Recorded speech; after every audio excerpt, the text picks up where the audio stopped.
everyone! Welcome back po ulit sa aking YouTube channel and for today's vlog. So ngayong 2025 guys, panibagong legit na loan application po yung ating i-review. Bakit ko guys nasabi na legit? Yes, talaga pong nag-a-approve at agad-agad po isa-receive ko yung pera ko sa kanya. So dito guys, bakit ko po nasabi na legit? Kasi para sa akin po ito yung loan application na nagpapautang talaga. At ito po ay hindi pang 7 days. Itong loan application po na ito is meron po silang 4 terms. At meron po silang 3 terms, which is yung kada term po is equivalent to 14 days. O, diba? Hindi ka na mamomroblema after mong umutang is magbabayad ka na agad after a week. At ito rin po yung loan application na para sa akin, hindi ganun kalaki yung interest na idinadagdag. At yes, may promo pa rin po sila kapag ikaw po ay maagang nagbayad or on time nagbayad, may mga discount coupons pa rin po sila na talaga pong makakatulong kapag po tayo nag-repay ng ating loan dito. Nako, excited na po ako sa inyong ibahagi itong loan application na ito ngayong 2025 kasi talaga pong maikukumpara mo siya sa ibang loan application na 7 days lang. So ito po ay hindi pang 7 days. Ayan! Dito guys, gumawa po ako ng second account ko, which is ito po ipapakita ko sa inyo. Yung first account ko po, which is the main, buo ko pong na-receive yung 5,000 pesos ko po doon. At dito po sa second account ko, hindi na siya 5,000 guys. Magkaibang loan amount po yung na-approve sa akin. So ngayon guys, i-share ko yun sa inyo. But before that guys, bago tayo tumungo dito sa loan application na ibabahagi ko sa inyo, sa mga gusto nga palang sumali dyan sa PaGcash giveaway ko, nako weekly po yun, namimili po ako ng 5 lucky winners na kung saan nakasubscribe po sa aking YouTube channel, naka-like dito sa aking video at naka-comment po dyan sa comment section. And every last Monday of the month, may isa pong mananalo ng aking pa-cellphone giveaway na pwede po pong i-convert into cash. Ayan, so much for that. So ang tinutukoy ko po dito na loan application na hindi pang 7 days na may 3 terms to up to 4 terms ay si Peso Loan. Peso Loan po is legit para sa akin kasi yung legit na term ko is nagpapautang talaga at approve yung loan application ko. Hindi siya rejected. Kanya-kanya naman tayo ng opinion sa bawat loan application na inuutangan natin. So dito guys, ito lamang po ay sarili kong opinion at nasa sa inyo na guys kung pabor kayo dito or hindi. So if you are interested kung magkano yung nakuha ko dito at kung magkano yung bayaran, yung total repayment, ako keep on watching.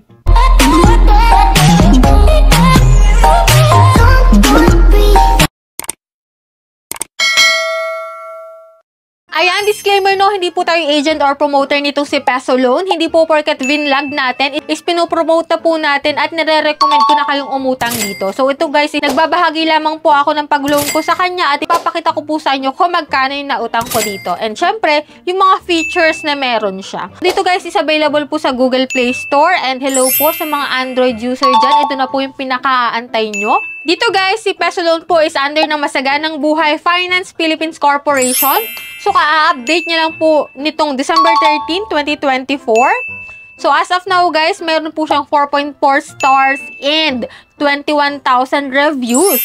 So, ito po yung mga nakalagay sa kanyang ads. High loan amount, maximum po is 100,000 pesos. SEC registered. Transparent fee charges, quick and easy, and wide and reliable payment channel. So, ito guys, unang features niya po pagka-install ko is borrow up to 100,000. Welcome to Peso Loan. Lalagin ka po dito using your active mobile number. So, click natin guys yung let's go. Set ko po dito ng password mo, 6 to 16 digit password po. Combined with letters and numbers and click mo yung submit. So guys, sa emergency contact, 3 number po yung hinihingi nila. And tips ko sa inyo guys, tatawagan po nila ito. After mo po guys mag-apply, tatawagan po nila ito para ma-verify yung mga nilagay mo ditong reference number.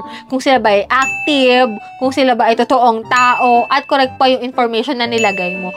So, yun po ay chinecheck nila bago kanila approbahan. Kaya kung gusto mong ma-approve dito, siguraduhin mo na tama po yung mga details na nilagay mo.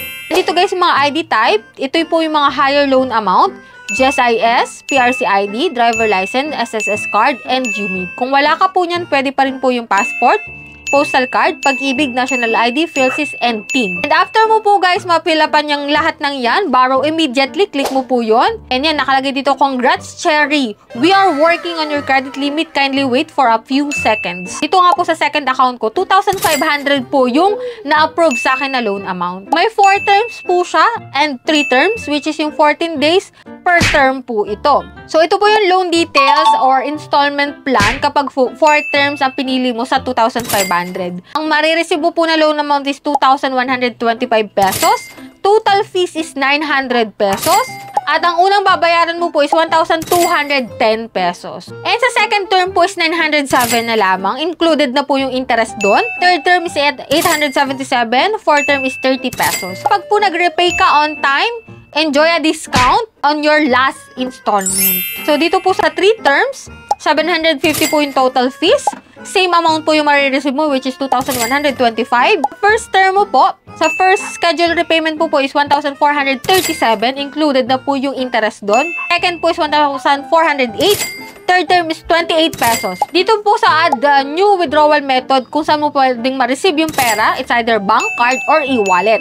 Dito guys, ang e-wallet po na recommended is GCash, PayMaya, Palawan Pay, GrabPay, and Shopee. May facial recognition. And after that, ito po nakalagay, we have received your loan application and will process it as soon as possible. So, best time to call po, pwede ka makapaglagay kung anong available time ka para tawagan kasi tatawag po talaga sila. Yes po, para ma-confirm yung iyong name, kung saan ka nagtatrabaho, kung magkano yung sweldo mo, at yung mga contact reference mo, tatawagan po nila yun. If ever man po na hindi mo nasagot yung tawag nila, nako, possible po na ma-reject ka po talaga. Kaya, if ever man may tumawag ka agad-agad, sagutin nyo po. No? Yan, under review yung ating application, and after checking ng ilang minutes, hindi ko sure guys kung yung mga contact reference ko is sumagot sa tawag nila. So, dahil dito guys nakalagay na, you may reapply on February 2, 2025. So, sorry, we can issue a loan to you at this time. You may double check the provided information to improve your credit standing while waiting. So, yan guys, hindi po siya na-approve. Kaya siguraduhin nyo talaga, if ever may tatawag sa inyo, sagutin nyo. At active dapat talaga yung mga contact number na nakalagay. So, dun sa first account ko po, 5,000 po yung in-offer sa akin. Ayan po, no, January 13 po, 2025, na-receive ko po yung 5,000. Yes po, exacto pong 5,000. So, hindi ko sure kung bakit ganito. Kasi dito sa second account ko is 2,125, may bawas. So, dito guys, 5,000, buo ko siyang na-receive. Siguro iba-iba. And dito guys, sa 5,000, ito po yung babayaran ko na una, 3,375 pesos. Sa second po is 3,307 pesos. At ang third term po is 67 pesos. And kung makikita mo dito guys, mayroon silang repayment schedule. Kapag po nag-early repayment ka, may 20% discount kapag 6 days and above before the due date mo is magbabayad ka na. So, kung may pambayad ka na agad-agad, is pwede ka na pong magbayad. So, 5 days before due date mo po, 18% po ng total principal amount mo yung mababawa. So, 4 days po is 16%, 3 days po is 14%, 2 days po is 13%. So, yan po, may mga discount sila kapag early ka nagbayad and on time ka magbabayad. Kaya i-grab nyo yung discount na yon para malesen yung interest na babayaran nyo. Katulad nga nito guys, 6,750 po ang babayaran ko. Pero kapag nag-early repayment po ako, 6,400 na lang. O, diba? Meron na agad akong natipid na 350 pesos. So, nasa sa inyo pa rin guys kung gusto nyo mag-loan dito or hindi. If ever man na may nakapag-loan na dyan, kindly share your experiences dyan sa comment section para at least magkaroon pa ng karagdagang idea yung mga bago pa lang dyan magtatry dito kay Peso Loan. So, let me know your opinion kung okay sa inyo si Peso Loan or hindi. Para sa second video natin dito guys is ma-feature ko kayo at ma-shoutout ko kayo guys. So that's it. Yun lang po yung vlog natin about dito kay Peso Loan. If ever na hindi ka pa nakasubscribe, click mo po yung subscribe button. Turn on the notification bell para updated ka sa mga ganitong usapan and sa mga bagong naglalabasan dyan online. So that's it. See you on my next vlog guys. Bye-bye na muna.